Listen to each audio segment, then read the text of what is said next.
যে এসআইআর প্রক্রিয়া নিয়ে বিগত ৩ থেকে ৪ মাস যেভাবে সাধারণ মানুষ হয়রানির শিকার হচ্ছে এবং বৈধ ভোটারদেরকে আমরা দেখতে পাচ্ছি একেবারে ডিলিট করে দিয়েছে এবং অনেকের আন্ডার অ্যাডজুডিকেশনের মধ্যে মানে বিচারাধীনে ফেলে রেখেছে এবং সেই তালিকা দেখতে পাচ্ছি আপনি একজন স্বাধীনতা সংগ্রামীর তালিকায় আপনি রয়েছেন এবং সেখানে আমরা দেখলাম আপনার নামও অ্যাডজুডিকেশনের মধ্যে পড়ে রয়েছে।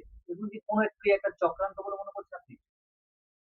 এই বিষয়টা দীর্ঘদিন ধরে আমি যেটা গবেষণা করছি, তাতে বিশেষ সম্প্রদায়ের উপরে, বিশেষভাবে মুসলিমদের উপরে ছলে বলে কলে কৌশলে যাতে এদের নাগরিকত্ব থেকে নাম কাটা যায় সেই চক্রান্ত এবং সেই চেষ্টা বারবার করে আসছে নির্বাচন কমিশন।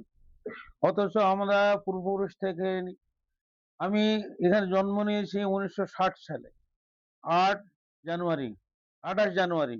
সেখান থেকে আজ পর্যন্ত বারে বারে আমরা আমাদের কাজ করে আসছি, ভোট দিয়ে আসছি। আগে শুনেছিলাম 2002-তে যাদের নাম আছে ভোটার তালিকায় তাদের আর কোনো নথিপত্র লাগবে না, তারা এমনি আমাদের দেশের ভোটার নাগরিক। কিন্তু পরে যখন আমরা জানতে পারলাম আমার নামই সেই লিস্ট থেকে উধাও হয়ে গেল। কিভাবে হলো, কারা করলো, কেন করলো, তার উত্তর আমাদের এখন জানা নেই।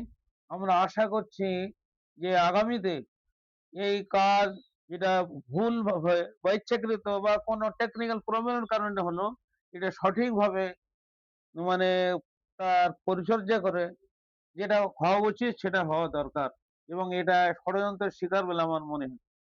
কিন্তু যারা এই ভারতবর্ষের নাগরিক এবং যাদেরকে বৈধ ভোটার তালিকা থেকে যাদেরকে বাদ দিয়েছে নির্বাচন কমিশনের পক্ষ থেকে এবং আদৌ কি যে মানুষটার মানে আন্ডার অ্যাডজুডিকেশন এর মধ্যে ফেলে রেখেছে, যাদেরকে ডিলিট করে দিয়েছে, তার কি কোনো প্রমাণ প্রুফ তারা কিন্তু এখনো পর্যন্ত দেখায়নি যে এই মানুষ কিন্তু এই লোক এই ভারতবর্ষের নাগরিক না।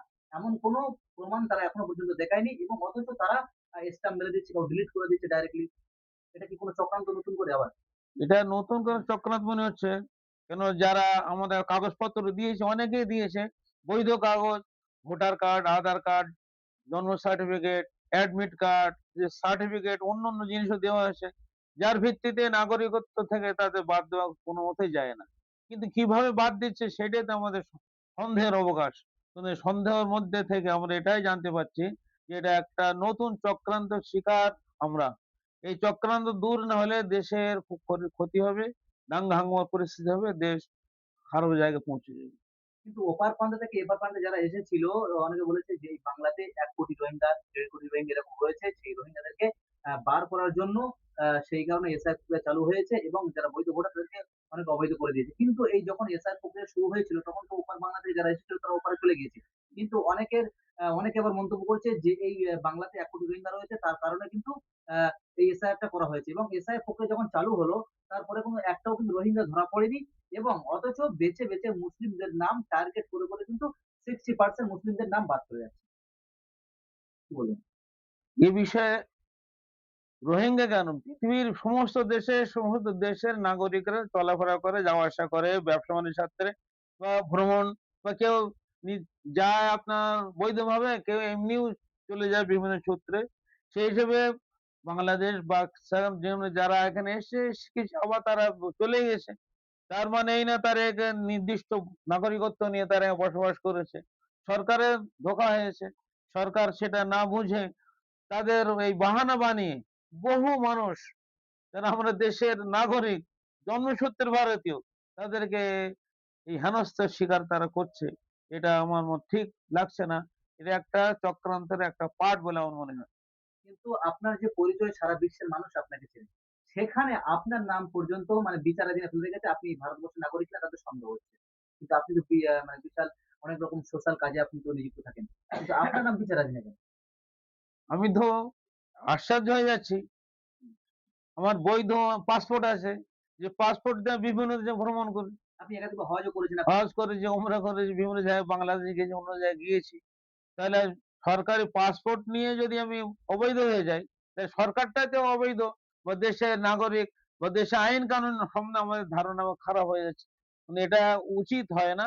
একটা বৈধ নাগরিককে দেশের নাগরিকত্ব থেকে বাদ দেওয়া বা বয়কট করা। যেখানে আপনি মানে এই ভারতবর্ষের নাগরিক তার প্রমাণ প্রুফ থাকা সত্ত্বেও আপনাকে মানে অবৈধ করা হয়েছে। তাহলে আপনি যখন বিভিন্ন দেশে আপনি ভ্রমণ করেছেন, নিশ্চয়ই তাহলে আপনি সঠিক তথ্য প্রমাণ দিয়ে তো আপনি মানে ভ্রমণ করেছেন। অবশ্যই।